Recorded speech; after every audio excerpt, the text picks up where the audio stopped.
tidak akan datang hari kiamat sebelum kalian ngelihat orang-orang berzina di jalanan dan gak peduli. Itu udah dong.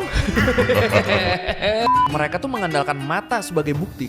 Itu Kalau dia. gue belum lihat langsung, gue nggak percaya. Di hari kiamat, kalau lu udah lihat, lu telat. Mereka akan dapat kiamatnya masing-masing. Oke. Episode 1 kita lupa. Iya. Assalamualaikum warahmatullahi wabarakatuh. Waalaikumsalam warahmatullahi wabarakatuh. Selalu lupa. Gara-gara kita bahas Ya'juj dan Ma'juj sama Dajjal. Itu jadi ketuker-tuker terus kita. Bener. Sampai kita lupa mengucapkan salam. Iya, emang Gara-gara gara-gara membahas Ya'juj dan Ma'juj. dibahasnya fitnahnya terasa ya. Dibahas saja fitnahnya terasa di lidah ya. Oke, episode 2 Tat. Kita bahas chapter terakhir ini. Oke, the last chapter. Kiamat. Oke. Kiamat. Hancur dunia.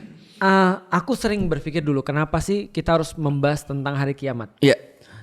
Bahkan bukan hanya membahas tapi kita beriman kepada hari kiamat. Bener. Dan salah satu hikmah yang aku dapat adalah bahwasanya mengetahui akhir itu sama pentingnya dengan memulai. Oke. Karena kalau kita tidak pernah tahu di mana akhirnya, maka kita sebenarnya kehilangan hampir semuanya. Lu tahu nggak ada penelitian terbaru tentang game? Game? Ya, yang membedakan generasi itu salah satu adalah game. Sotoy lu. Iya. Jadi katanya membedakan kita itu semua adalah game. Ini penelitian cukup dalam.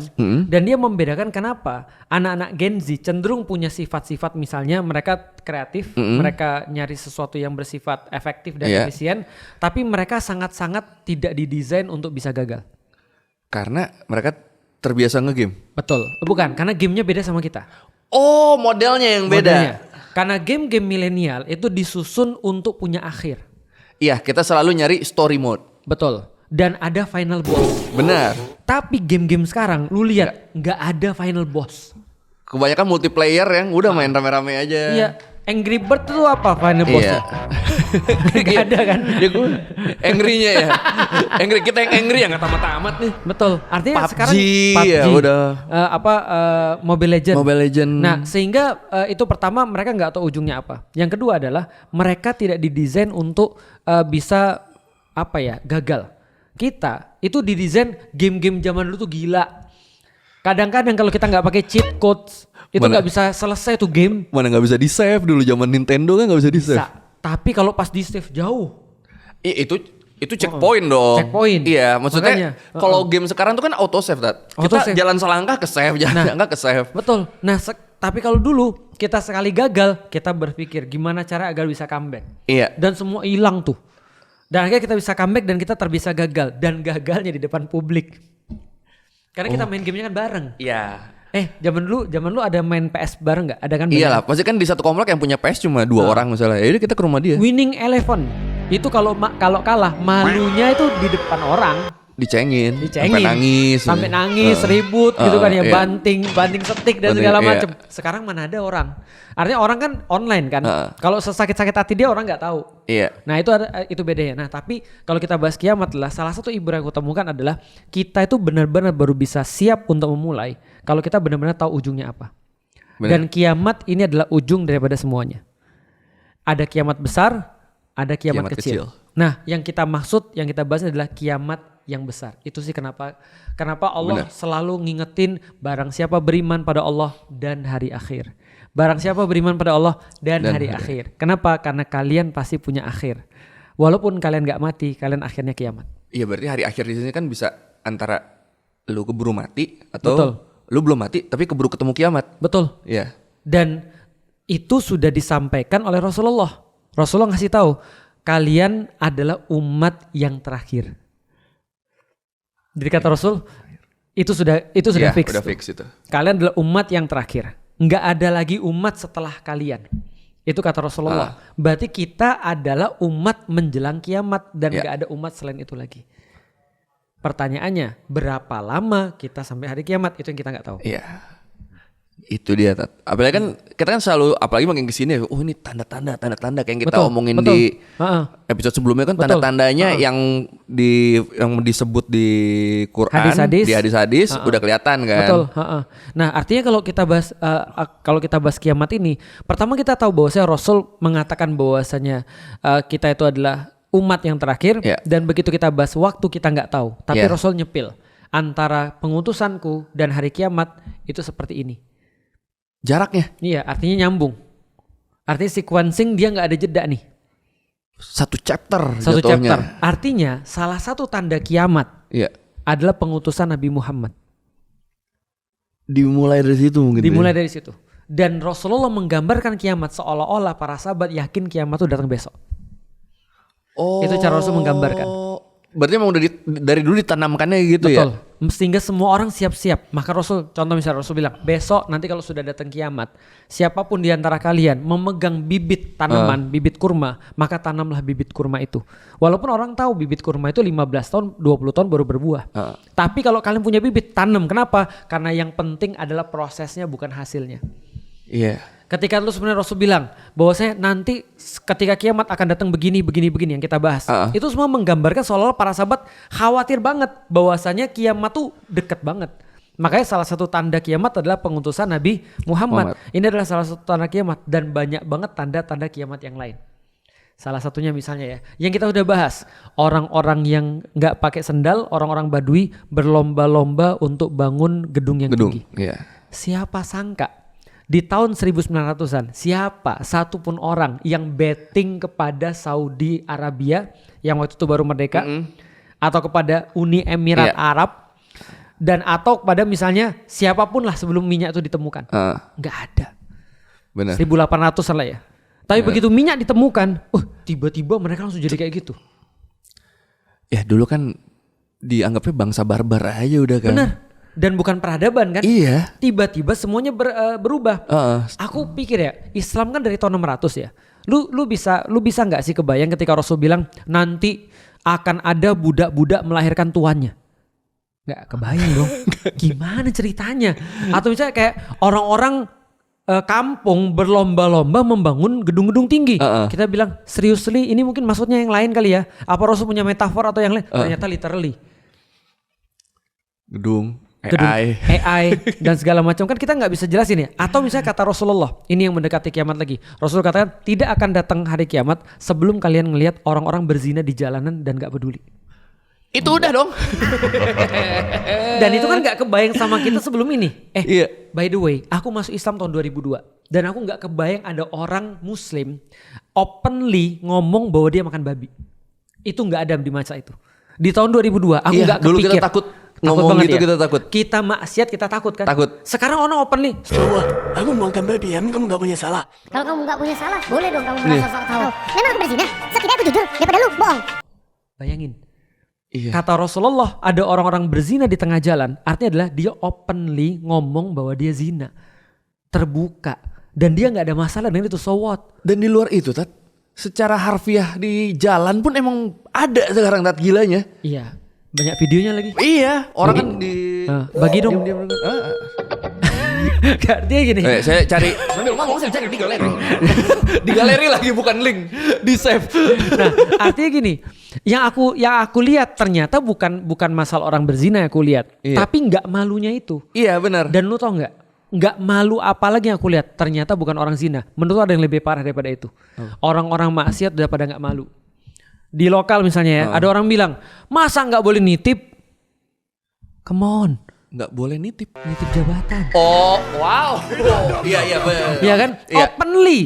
Openly ngomong bahwa dia nepotism. Ya kan? Ada orang bilang, aku tuh nggak seberapa. Kalau lu belum tahu barang itu, lu pasti akan bilang kritik. Tapi kalau sudah tahu itu barang, itu diktator Tanzania yang kemarin tuh. Yang cewek, dia gitu. Iya kan? Paham gak sih maksud? Jadi openly ngomong bahwa dia tuh salah. Dan emang apa ada masalah dengan kesalahanku? Paham gak sih maksudnya? Dia ngomong bahwa, dan yang terakhir itu menurutku belum seberapa. Trump gila. Tunggu, Trump banyak nih quote-quote gilanya nih. Yang mana nih? Yang terakhir. Yang dia ngomong, kalau aku nggak nyerang, kalau aku tidak menyerang Greenland. Yang gitu-gitu ya. Iya. Itu nyebelin. Yang lain akan menyerangnya. Iya. Itu di dubbing pakai bahasa Indonesia tuh. Itu. Paham gak sih maksudnya? Iya. Artinya gini, lu pernah dengar ini nggak ada orang namanya Jacob, orang Zionis yang ngambil rumah orang. Terus ditanya sama orangnya, itu rumahmu? Ya, bukan. Ini kan rumah saya. Iya memang rumahmu. Kenapa kamu ambil rumahku? Ya kalau misalnya aku nggak ngambil, someone else will take it. Someone else will steal it. Itu emang kelakuan Zionis di sono gitu kan? Ternyata kita sudah tahu Donald Trump terinspirasi dari siapa. Paham gak sih maksudnya? Nggak ada malunya tuh, ngomong nggak ada malu. Jadi lu liatin gak sih ketika Charlie Kirk mati terus istrinya kayak apa? Oh iya. Aku pikir gini. Sudah sampai di masa ini ya kita ya. Iya. Paham gak sih? Sudah sampai di masa ini ya kita maksudnya. Gila, kita kayak dibilang kita kayak kita tuh dianggap bodoh banget gitu maksudnya. Kayak kita tuh nggak punya mata. Iya. Kayak kita tuh nggak bisa mikir gitu maksudnya. Dan disajikan semua dan pengikutnya banyak. Nah itu loh maksudnya. Saya merasa saya bukan orang yang pintar ya. Iya. Tapi gini, gue sebagai orang pintarnya kalau lihat statementnya Trump atau kemarin yang istrinya Charlie kita, wah ngaco nih orang. Nalarnya masih ada gitu. Tapi kok ada yang kemakan tuh gimana gitu. Harusnya mereka lebih pintar dari gue. Saya tuh suka gitu. Ada pendeta. Tuhan memerintahkan kita untuk nyerang Venezuela. Come on. Itu lucu banget sih. Itu ada lu lihat gak sih? Iya. Itu lucu banget. Ini apa sih? Karena minyak Venezuela emang oleh Tuhan sudah disebut kalau itu punyanya Amerika. Dan lu perhatikan semua pernyataan orang tuh maksud gila ini orang udah nggak pada malu lagi. Iya. Jadi maksudnya gini, di media sosial aja kadang-kadang muncul juga di feedku tiba-tiba ada orang dalam tanda kutip itu buat konten porno. Ya. Literally konten porno. Cuma dibuat supaya Instagram tuh nggak bisa ngelihat gitu maksudnya. Tapi pikirku ini yang diomongin Rasul gak sih? Orang-orang sudah pada gak punya malu sehingga berzina di depan umum. Dan ada yang orang yang kemarin ketangkep di Indonesia. Boni Pink atau Boni Blue. Boni Pink siapa? Boni Pink mah penyanyi Jepang. Oh iya. Boni Blue. Itu kan yang terus dia mau melakukan ini kan tindakan kayak gitu kan. Iya. Artinya dan dia bangga. Iya. Menurut tuh ya itu tanda-tanda datangnya kiamat. Dan semuanya sudah terkumpul di depan mata kita. Dan aku semakin ngeri sih ketika melihat itu semua. Dan kita udah bahas kemarin kan ya, bahwasanya kiamat itu adalah season per season. Dan season yang terakhir, kalau teman-teman belum nonton dulu. Iya. Kemarin. Nyambung yang kemarin. Nyambung. Setelah semua itu terjadi dan ketika Nabi Isa sudah wafat. Dan itu diterangkan kenapa Nabi Isa wafat. Begitu Nabi Isa sudah selesai dengan urusan Ya'juj dan Ma'juj, maka bertiuplah angin dari daerah Syam, ada yang bilang dari daerah Yaman, dan semua yang beriman akan mati. Tapi menurutku matinya mungkin sequencing ya, nggak langsung mati semua. Iya, karena ada hadis Nabi Isa disolatkan kaum muslim. Iya. Berarti kan mungkin lagi pilek-pilek lagi pas sholatin kali. Ya, ya kayak sekarang lah. Iya, udah kena penyakit aja. Kayak COVID ya. Kan matinya kan nggak semua kan. Nah mungkin wabah itu aku yakin angin tuh aku yakin adalah wabah. Oke. Karena kan kayak angin yang bertiup. Terus kayak ini kan bawa virus ya. Terus kemudian ada reseptor iman mati tuh orang. Berarti ini jangan kita artikan kayak angin. Iya gak gitu. Nggak dicabut nyawanya. Itu ya. Betul. Tapi setelah Nabi Isa wafat, maka dikatakan oleh Rasulullah SAW tidak akan terjadi kiamat selama Ka'bah itu masih ada orang yang tawaf. Oh patokannya di Ka'bah berarti. Dan bahkan ketika Ya'juj dan Ma'juj masih ada, itu orang tetap tawaf.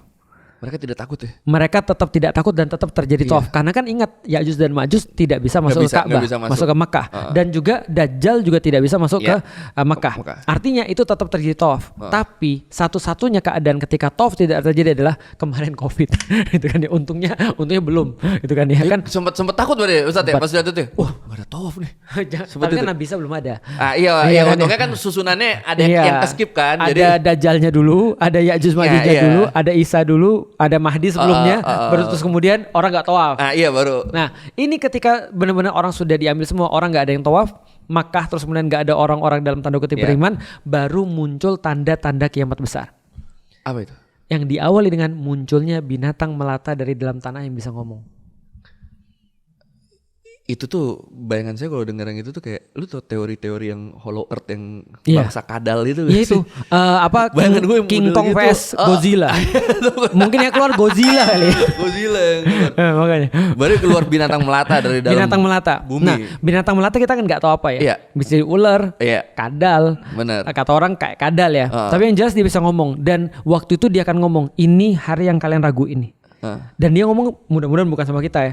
Karena kita sudah mati. Ya harusnya udah mati. Iya kan? Karena yang tinggal di dunia tuh tinggal belangsatan semua. Yang benar-benar nggak kenal sama Tuhan, gitu kan ya. Yang benar-benar nggak tahu sama ibadah. Gitu kan. Nah, yang tinggal tuh mereka ketemu lah tuh sama binatang-binatang ini nih. Nah ngomong, ini yang kalian ragu ini. Kalian lihat ya mata kepala kalian. Nah setelah itu baru unfolding kiamat-kiamat besar.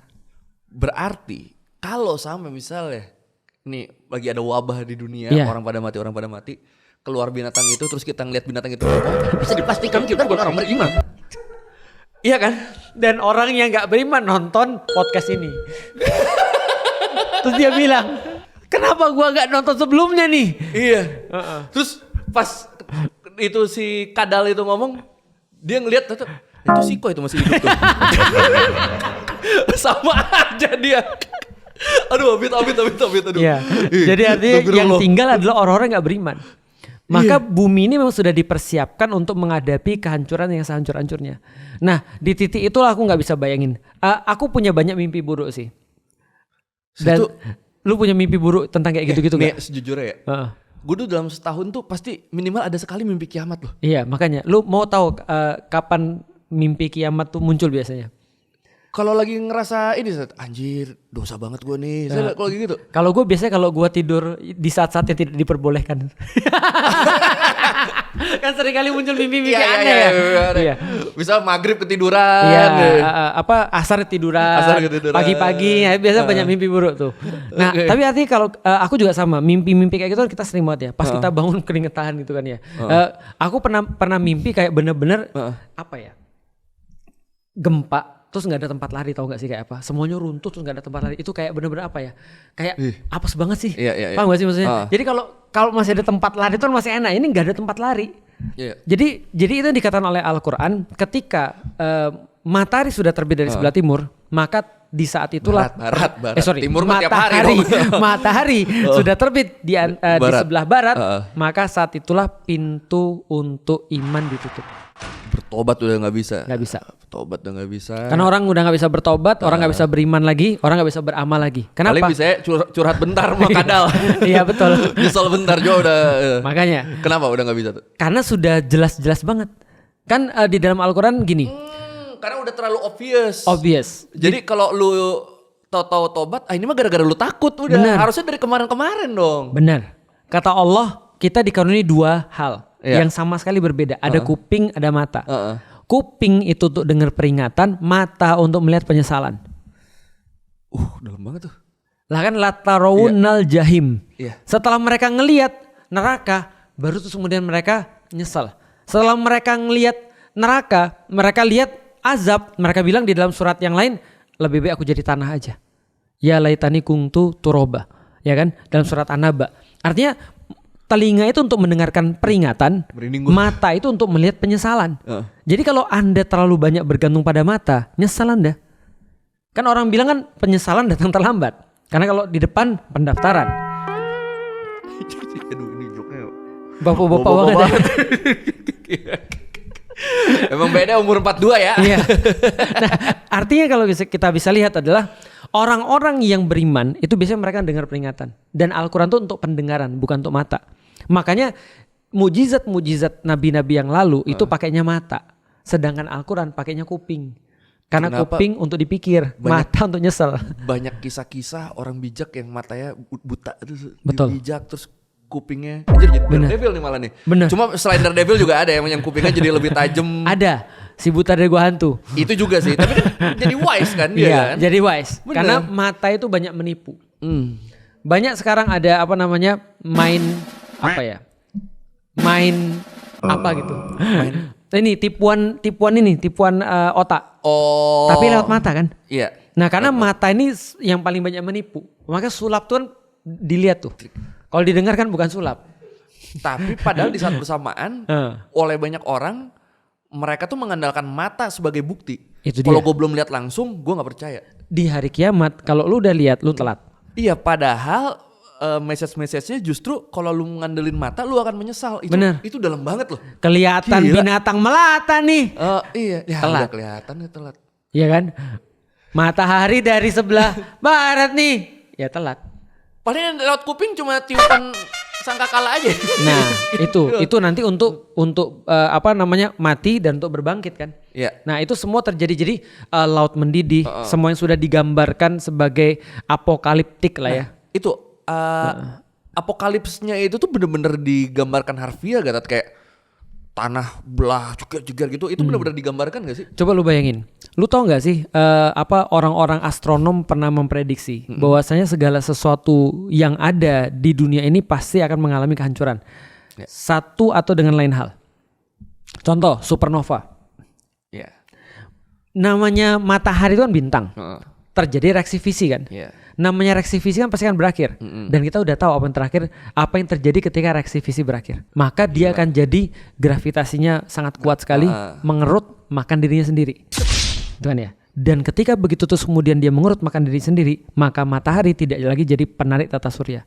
Yang narik siapa? Yang narik adalah yang lain.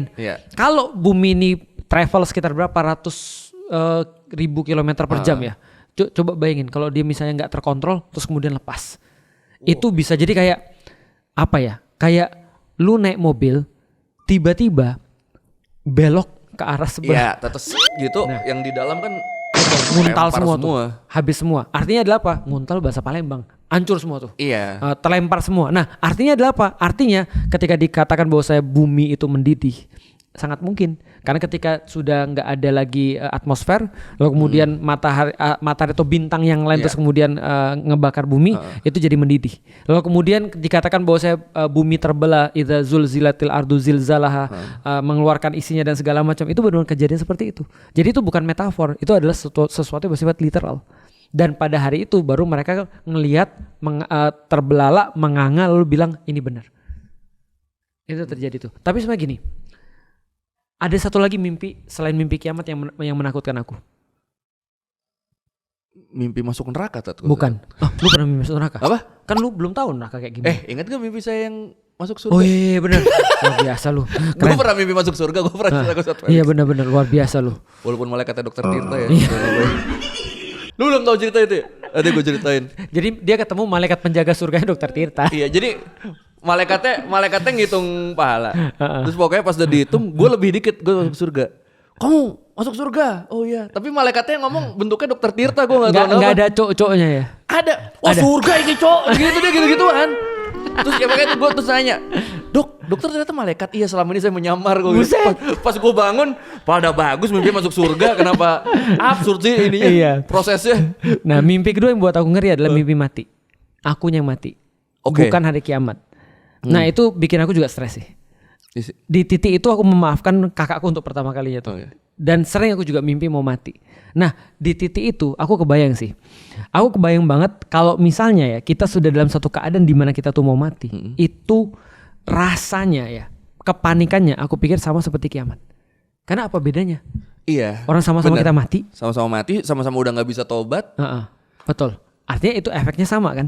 Ketika hari kiamat itu terjadi dan efeknya seperti itu, setakut itulah ketika kita setiap orang menghadapi kematian. Oke, ngomongin itu, saya nggak tahu ini normal apa enggak ya. Tapi saya seiring dulu kan saya sangat liar, bodoh amat ya itu kayak gitu.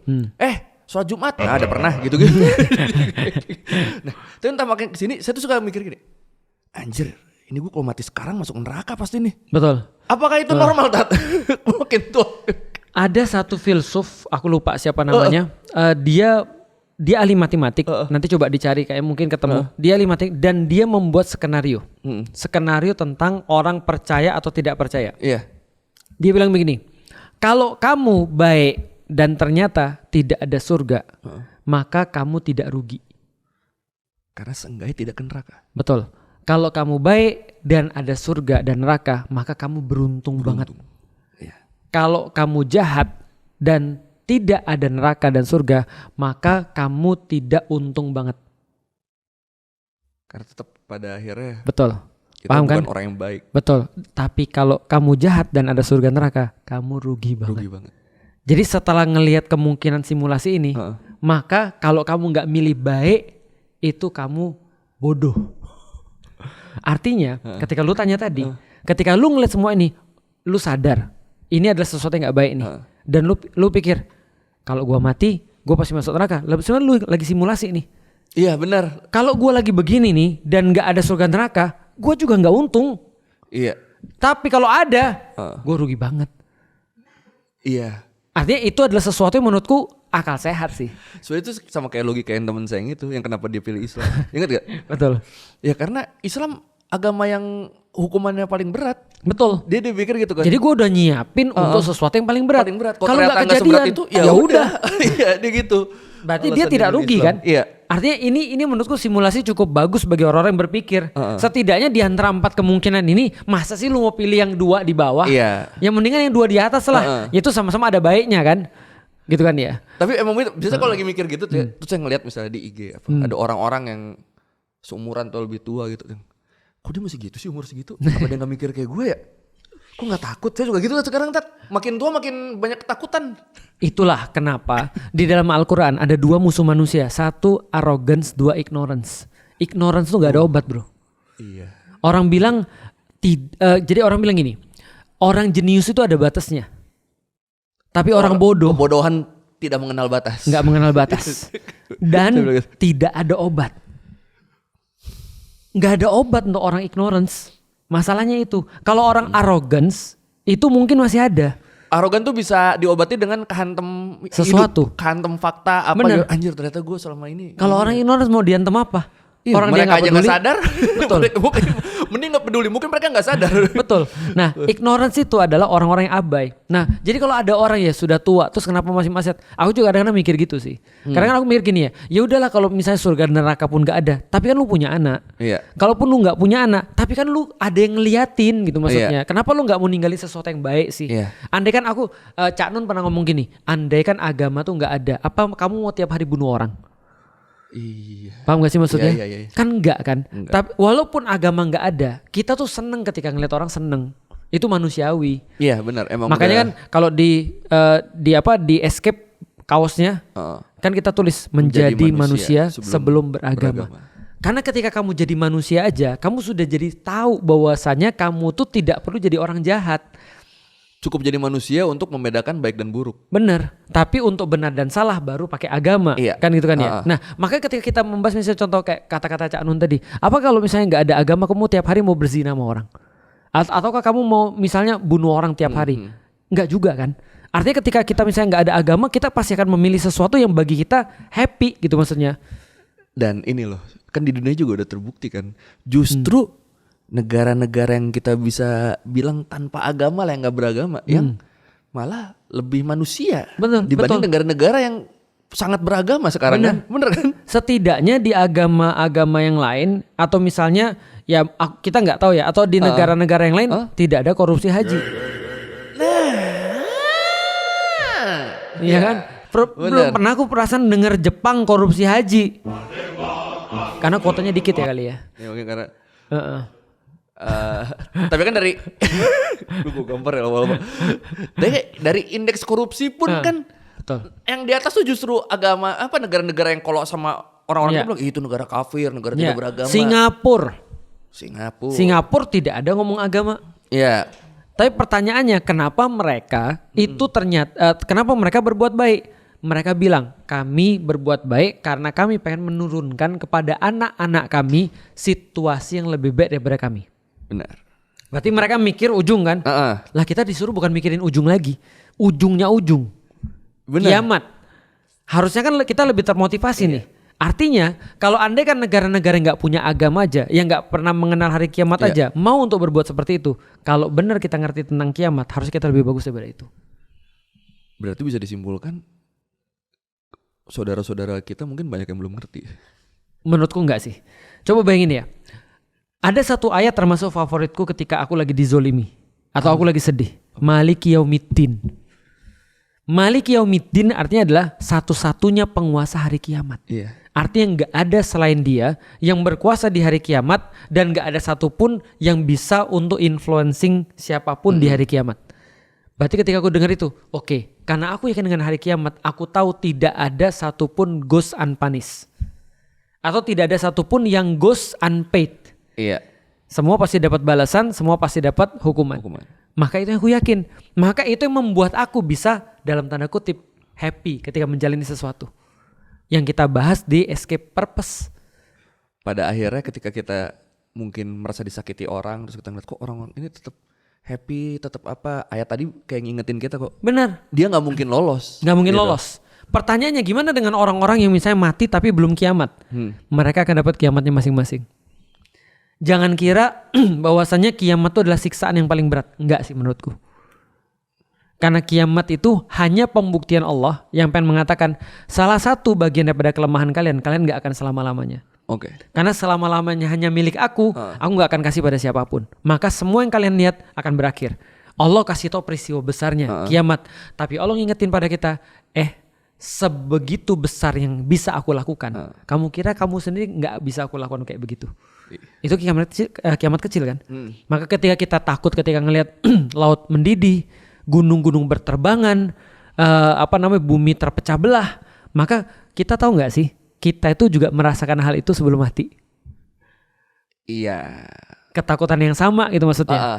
Efek yang sama. Iya. Nah akhirnya efek itulah yang harusnya membuat kita untuk melakukan sesuatu untuk berbekal. Itu sih intinya sebenarnya. Kenapa beriman pada hari akhir untuk berbekal. Makanya di dalam salah satu ayat dikatakan wal tangzur nafsum ma qaddamat ligot. Hendaklah setiap jiwa memperhatikan apa yang terjadi sekarang untuk besoknya. Iya. Jadi berbekal sekarang karena besok tuh datang dan besok tuh hari kiamat maksudnya. Gila ini dalam banget sih. Ibaratnya sebenarnya kan ya itu sih paling dasarnya kita diajarkan untuk beriman pada hari kiamat biar kita tahu kalau semua tuh ada akhirnya. Mending lu siapin sekarang karena lu nggak tahu kiamat yang gedenya atau kiamat versi lu sendiri kapan datangnya. Benar. Daripada lu ntar telat nggak punya bekal, mending persiapkan itu dari sekarang. Aku secara pribadi ya, aku berpikir gini. Ketika dengar misalnya ilmuwan-ilmuwan mengatakan 2080 akan terjadi krisis makanan, krisis pangan. Iya. Aku mikir-mikir, gila, ini 2026. Andaikan benar, katanya mereka kan bisa terjadi 2050 atau lebih cepat lagi. Karena situasi kayak gini sekarang. Aku mikir gini, kalau aku sambung-sambungkan dengan dalil-dalil kiamat ya. Dajjal, Ya'juj Ma'juj, Nabi Isa dan segala macam. Aku pikir gini, oke, 2080 aku udah 100 tahun mungkin ya. Kalau aku belum mati. Pilihannya, kalau lu nih gimana? Lu milih mati ngelihat hari kiamat, bukan mati melihat hari kiamat ya. Lu milih ketemu dengan tanda-tanda kiamat tadi, Ya'juj Ma'juj, lalu Nabi Isa, lalu kemudian kayak Dajjal, atau lu milih mati sebelum itu? Sebelum itu, karena poin paling pentingnya, saya tidak yakin saya akan lolos dari tawaran-tawaran Dajjal. Ya kan lu juga itu gila loh itu loh. Bro, mau tahu apa yang mind blowing? Apa? Ada satu yang mind blowing. Jadi semua itu kan adalah episode-episode menjelang kiamat ya. Dan aku setuju dengan jawaban lu by the way. Jadi gini ceritanya. Ada yang berkata bahwasanya gini, Ya'juj Ma'juj atau Gog dan Magog itu ibarat kata-kata kerja dan siapa yang dikenain kata-kata kerja itu. Jadi contohnya kayak gini. Sajid Masjud. Sajid itu orang yang sujud, masjud itu adalah orang yang disujudin. Oke. Gitu. Yang disembah dong? Iya, yang disembah. Itu kan ya. Artinya orang-orang yang disembah. Atau misalnya Fatih Maftuh, orang-orang yang menaklukkan dan orang-orang yang ditaklukkan. Gitu kan ya. Bisa dipahami ya. Jadi satunya aktif, satunya pasif. Artinya bisa dikatakan kalau kita menjawab tentang kenapa Gog dan Magog atau Ya'juj dan Ma'juj itu banyak, itu bisa jadi karena mereka dua bani kan, dua kelompok kan. Satu yang menaklukkan. Satu Ya'juj, satunya Ma'juj. Iya, satu Ma'juj. Artinya Ya'juj ini adalah biangnya, Ma'juj ini yang terpengaruhnya. Satu nih yang gitu misalnya. Dan ada si ulama ini, oke kita ikut. Akhirnya ada ulama yang berpendapat bahwa Ya'jujnya itu adalah Zionis. Masuk. Berarti siapapun yang terpengaruh pemikiran Zionis itulah Ma'juj. Ada pendapat itu. Dan ada kemungkinan berarti kita Ma'jujnya. Oh shit. Sekarang apa sih yang kita nggak makan dari Zionis? Oh shit. Coba bayangin, apa sih yang kita nggak makan dari Zionis itu maksudnya? Ini dalam sini banyak nih. Ya kan, paham kan maksudnya? Yang apa sih yang kita nggak makan dari Zionis? Semua yang mereka tipu dayakan itu kita makan. Dan kita tuh di titik nggak bisa lepas penuhnya loh sebenarnya. Betul. Itu artinya kalau andaikan ada Ma'juj, orang yang zina, nggak ada malu, gitu kan ya, menghancurkan kemana-mana, serakah, nyerangin orang, ngambil punya orang, harta orang, ngambil kuota haji orang, ngambil bantuan bencana, ya kan, maksudnya mau deforestasi. Jadi pengen minum Yakult gak lo? Paham gak maksudnya? Iya. Berarti ya itulah kenapa Ya'juj dan Ma'juj itu banyak. Di antara 999 cuma satu yang selamat. Di antara 1000. Iya, di antara 1000 cuma satu yang selamat. 999 ikut Ya'juj Ma'juj. Karena sebenarnya Ya'juj Ma'juj tuh mungkin kita yang dikumpulin tuh. Iya. Karena Ya'juj Ma'juj mungkin udah keluar. Iya, kita lagi nggak ngeh aja, kita udah jadi bagian. Karena orang pernah nanya, kenapa Ya'juj dan Ma'juj itu belum terlihat sampai sekarang? Tapi semua berita kekejaman dia itu sekarang kita lihat. Paham gak sih maksudnya? Dan itu berlangsung setiap saat loh gitu maksudnya. Kekejaman, aku gak bisa bayangin. Lu pernah lihat kucing ketabrak gak sih? Kucing ketabrak. Itu kita kasihan. Iya benar. Lah bayangin coba, ini ada orang disiksa sampai kayak gitu. Iya. Lu tahu, lu lihat gak sih penjara Setna itu kayak apa? Iya pernah. Ada mesin pres manusia, lu lihat? Iya. Aduh, kalau aku maksud gini, membunuh orang tuh udah salah.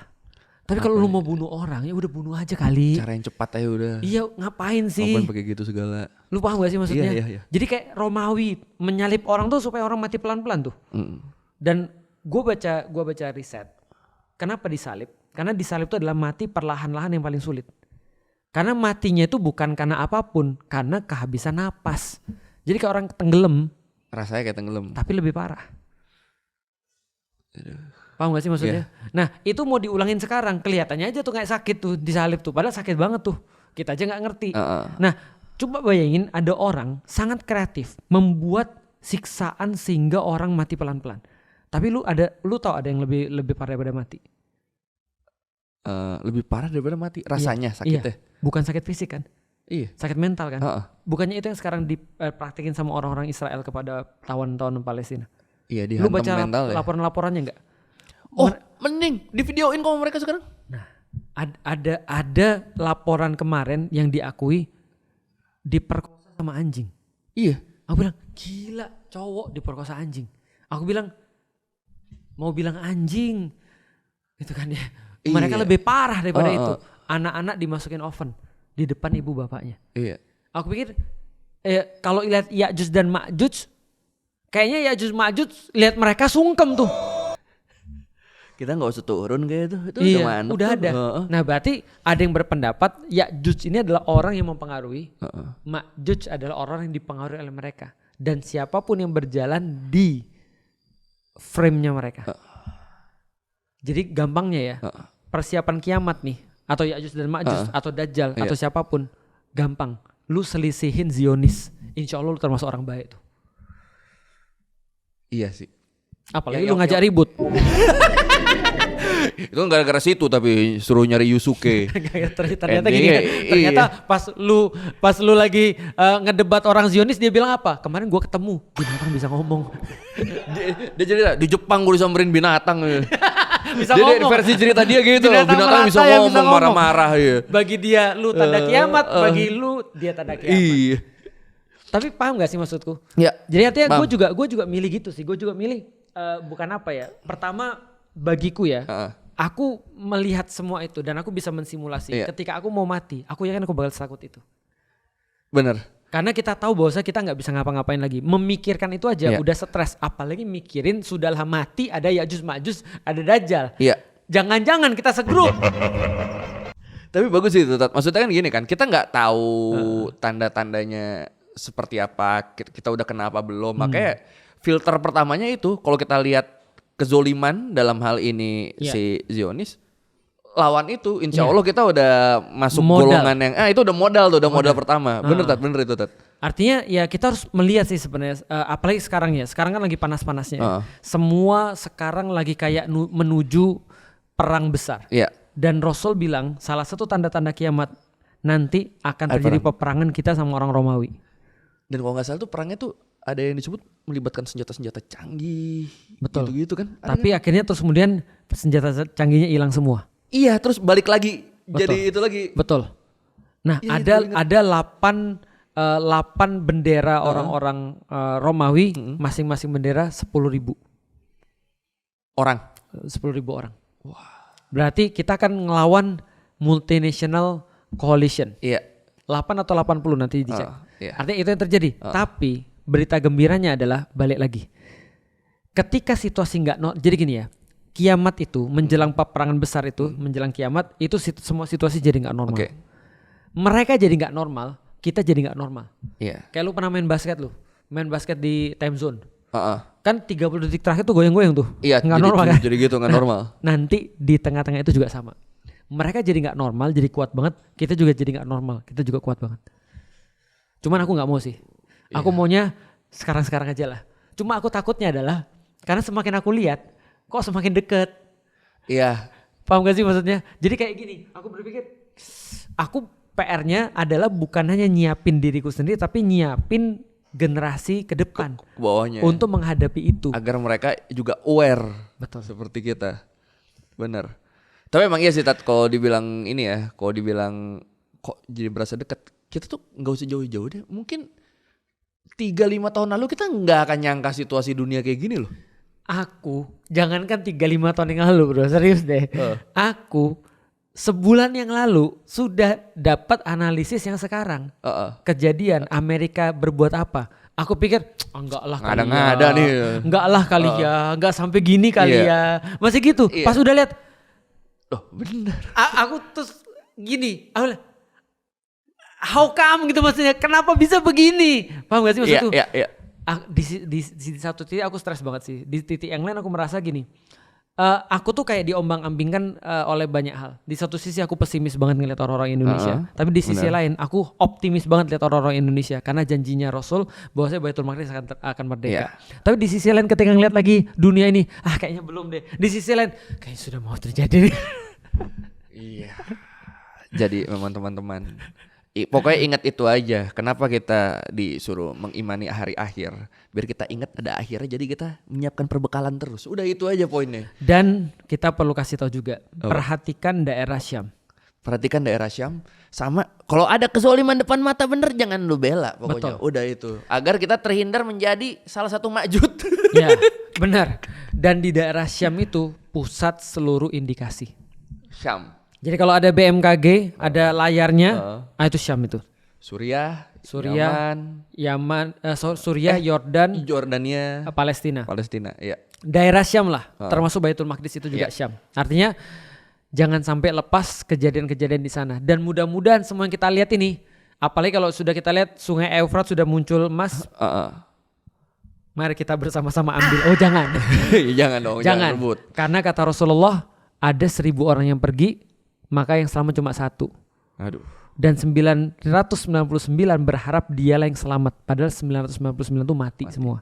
Cuma satu yang selamat. Kata Rasul, itu salah satu turning point bagi segala sesuatu season yang unrevealed ke depan. Jadi itu ya guys ya. Semoga ini bermanfaat. Semoga bisa jadi merenung lu semua bisa nonton ini. Aduh, gue sih takut ya abis bahas ini sama Ustadz Ferry, sumpah takut. Aku juga takut sama. Kita jadi takut. Tapi oke lah Tat, mungkin episode 2 ada cukup segini. Nanti kita ketemu di next episode. Kalau gitu thank you dan jangan lupa like, comment, subscribe. Bye.